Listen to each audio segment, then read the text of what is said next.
د اصغر افغان استعفا خلک څومره ودردول او آیا دا په دې ارزېده چې زموږ له لاسه یو افغان دی په دې اندازه غمجن شي؟ دا او ډېرې نورې خبرې کولی شئ په دې ویډیو کې وګورئ، خو لومړی یوټیوب چینل مو در سره سبسکرایب کړئ.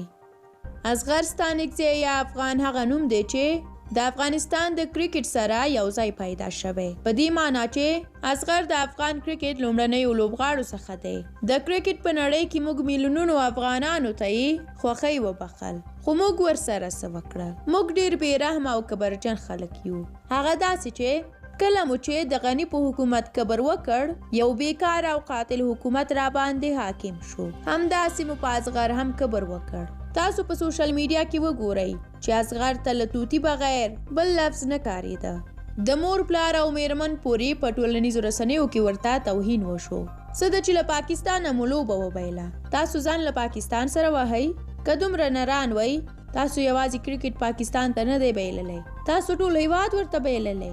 40 کاله یې درته ځوانان ووژل، ناوې درته کونډې کړي، مور او پلار یې بې زویه کړل، ماشومان یې بې پلاره کړل، بې موره کړل، لا یې سلګونه ظلمونه در سره روان دي، په هغه مو غیرت ونه کړ، یو لاس نه شوئ. په ټولنیزو رسنیو کې مو لکه څنګه چې اصغر ته توهین وکړ، د دې نیم په نیمه مو هم پنجاب ته څه نه دي ویلي، خو اصغر ته مو داسې خبرې وکړې چې زه وایم مغزي سکته یې لا نه ده کړې، ډېره خبره ده.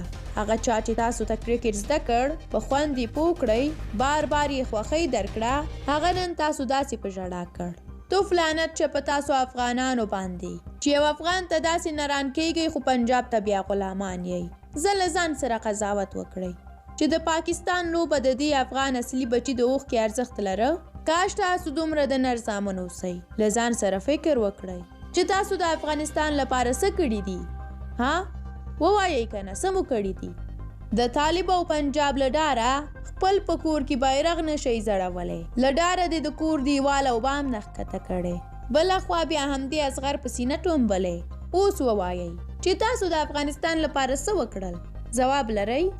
اوس نو تاسو ما سره دا غږ بدرګه کړئ او ووایئ چې لعنت شه په هغه افغانانو چې له امله یې د اصغر سترګې لندې شوې. تر بیا او بلې ویډیو زموږ د یوټیوب چینل سره پاتې شئ.